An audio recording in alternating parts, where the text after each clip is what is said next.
My girlfriend sold my dog behind my back for her trip. Now, I took my dog back and left her. I'm a 29-year-old guy, and I live alone just outside the city. Well, not really alone. I've got my dog, Bolt.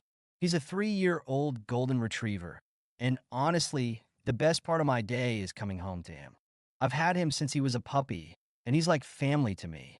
It sounds corny, but I'm pretty attached to the guy. I've been dating Lucy for about 2 years. We weren't living together, but she'd spend a lot of time at my place, maybe 3 or 4 nights a week.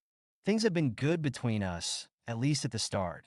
She was fun, social, always planning stuff to do, and at first I liked that energy.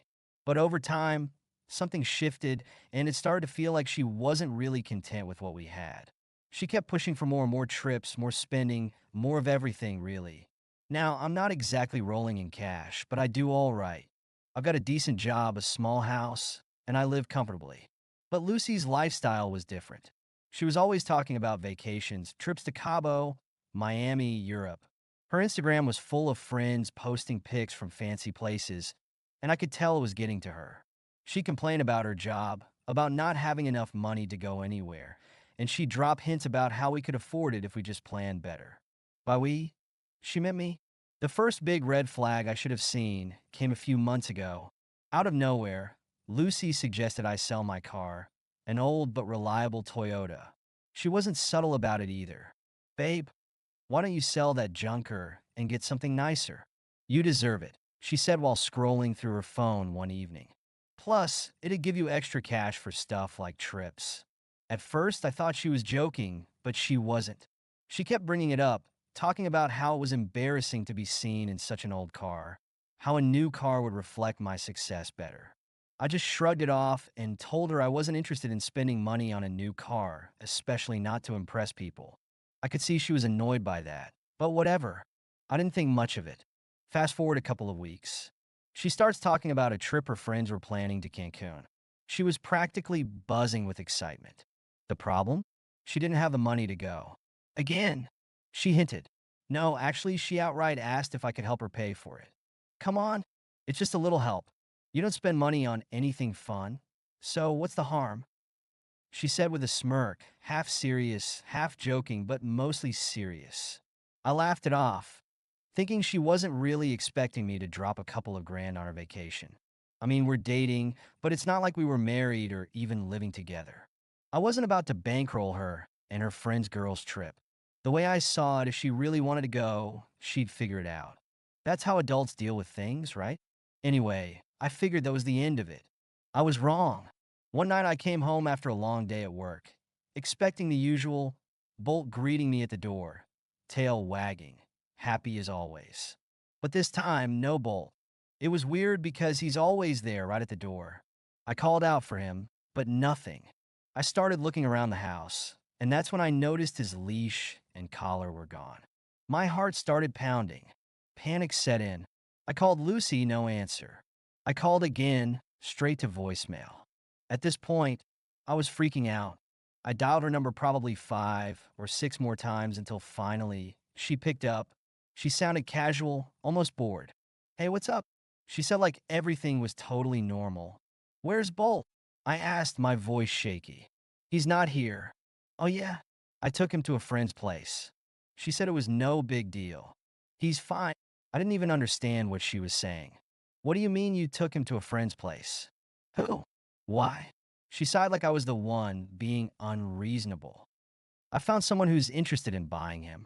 They're offering a good price, and I figured, you don't really need him. Plus, the money could help with my trip. I was stunned.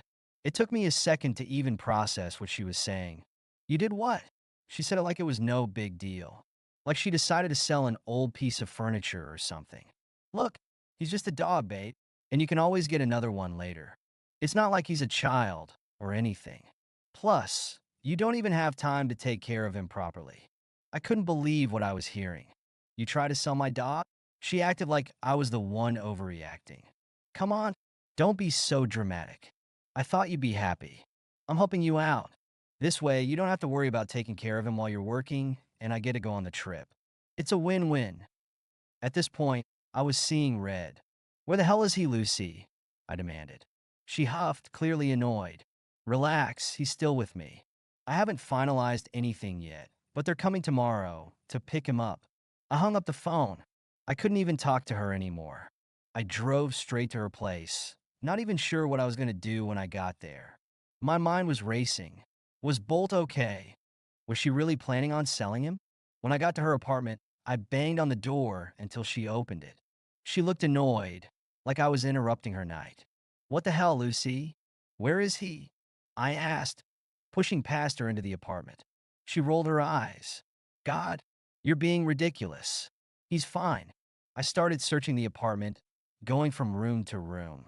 When I opened her bedroom door, I heard a whimper. I swung open her closet, and there he was. Bolt, tied up and scared. His eyes lit up when he saw me, but I could tell he was stressed. I grabbed his leash off the floor, untied him, and turned back to Lucy. You locked him in a fucking closet? She crossed her arms. I didn't want him making a mess before the people came to see him. Jesus, calm down. He's fine. I couldn't even respond. I just grabbed Bolt's leash and headed for the door. Lucy followed me, yelling about how I was being unfair, how I didn't understand, how she was just trying to make things better for us. For us? I snapped, finally turning around to face her. You try to sell my dog without even asking me. This isn't for us. This is for you. She threw her hands up in frustration. You're so selfish.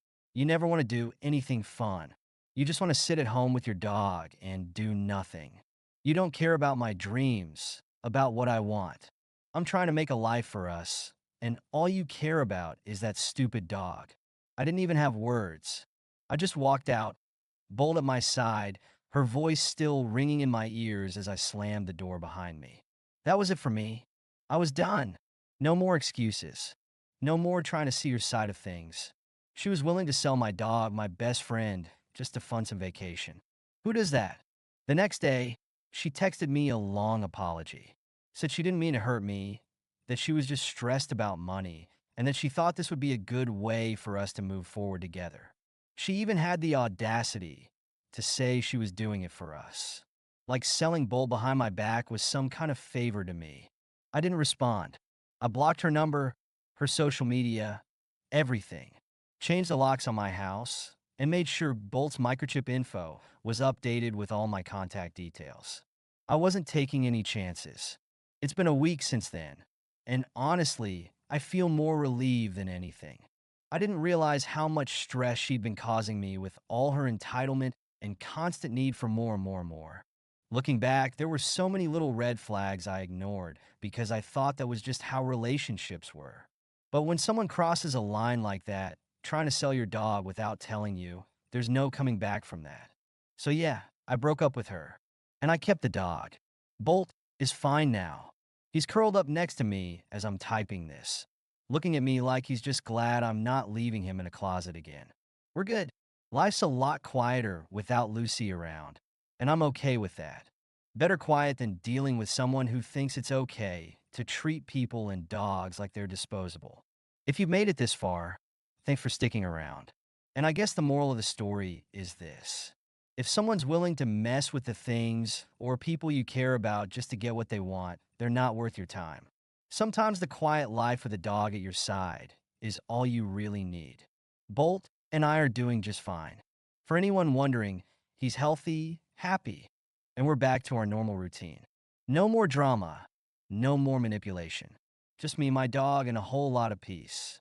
So to anyone out there dealing with something similar, trust your gut. And remember, always pick the dog. Thank you so much for listening to my story. If you have any thoughts, I'd love to hear them.